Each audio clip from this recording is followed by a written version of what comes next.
Brian here from quantlabs.net. Just wanted to show you some of the more important toolboxes. Well, this isn't really a toolbox, but this is what you get when you buy just a basic base Matlab. I call it Matlab Core. Everything else revolves around these separate products called toolboxes.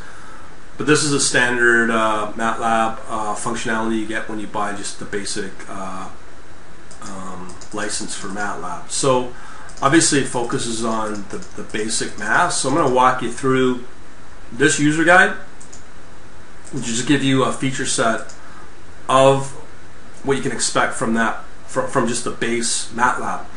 So the nice thing about these user guides, even if you're not really strong in math, they give you lots of examples on how to manipulate things like matrices when you multiply and what you can expect in terms of the result. And also, obviously here it's going through all the different ways to manipulate matrices and even vectors and some of the more basic stuff if you're new to MATLAB. Lots of examples included. Now we're getting into character arrays. Really important stuff, but people take this sort of stuff for granted. It's a lot more sophisticated than R as well. Sorting capabilities when you need to, what we're looking at right now, diagonal and identical matrices are important as well. Difference between a vector and a scalar, and I think there's a column matrix. There's this what they call sparse matrices as well for just memory management. It's quite a bit of information here. Obviously it's going to be confusing, but this is the place to come when you do get your license for MATLAB. Now here obviously linear algebra is a really important factor when it comes to modeling, and especially in the world of quant. So there's a ton of functions that you get for manipulating different types of matrices, and when you're coming out of the world of linear algebra. So that's obviously important, but it's stuff like this that makes it all kind of critical. There's a lot of things like Cholesky factorization, which is part of quant. You'll see a lot of that in Paul Wilma and John Hall.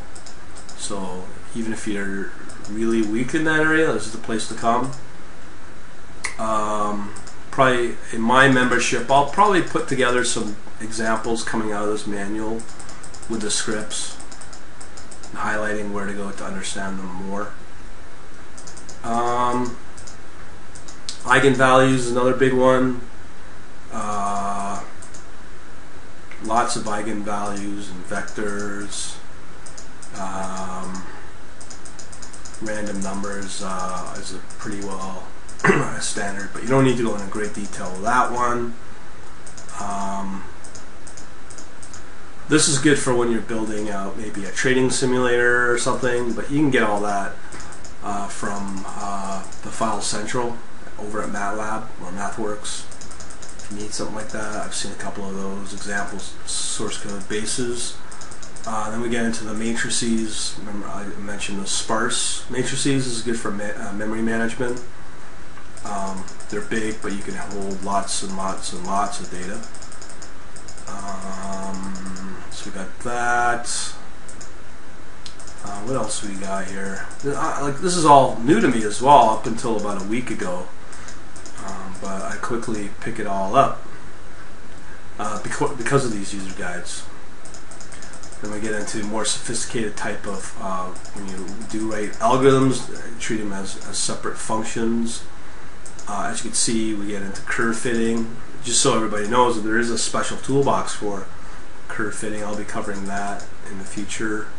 We get into geometry. We don't need to worry about that sort of stuff when it comes to trading.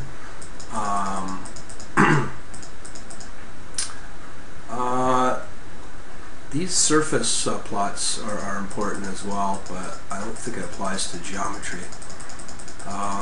And here, let me just get to the next section here. What do we got here? Spatial searching. That's definitely not part of the financial world, at least that I have not seen at this point. I'm starting to realize that math does not lie. That's why I like it. This is important, interpolation. So I'll probably cover this as well for my membership.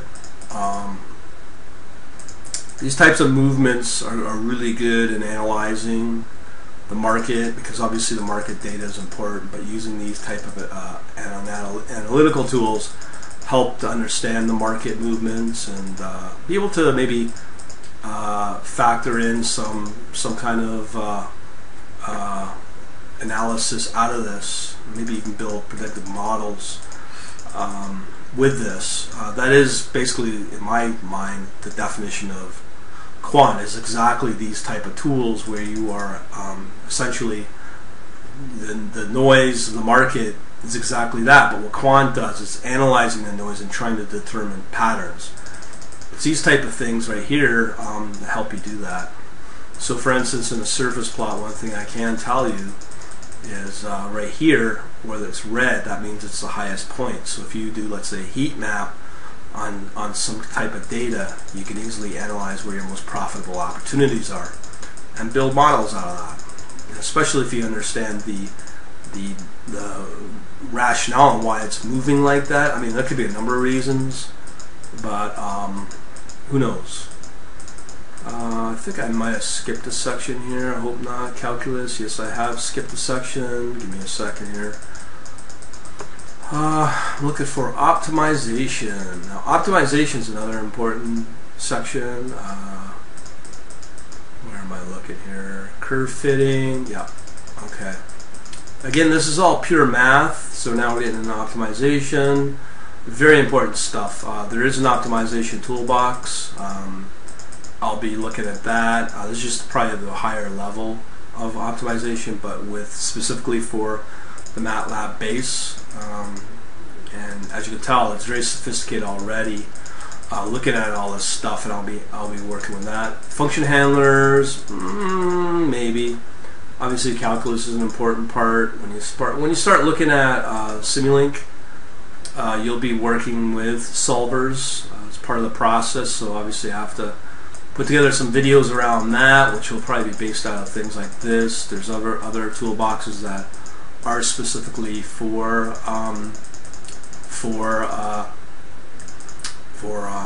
Simulink. This could be an important section here. The solvers. Yeah, it's pretty intense what's going to be coming down the pipe. Because I haven't even shown you the statistical monster yet. Also, I just saw here partial differential equations. I mentioned this in another video. There's a whole toolbox revolving around that. We'll be analyzing PDE, again, partial differential equations. So very high level. Some videos will be coming out of this. Well, I'll call it toolbox math base toolbox, whatever you want to call it. Man, oh, and then we get into Fourier transforms. This seems to be used throughout a lot of the financial Matlab examples, so it's something that might be worth looking at. A lot of these examples have nothing to do with financial, but there might be some uses that can be applied to it. So I might provide some of the videos around these examples just to get a better handle on what Fourier is. So I'll be doing some high-level math videos, as you can tell, coming out of this user guide with a math user guide, and that's it. One of the things I should mention, actually, no, not in this user guide. Anyways, that's pretty well the high level of the math, and you can see the importance of that.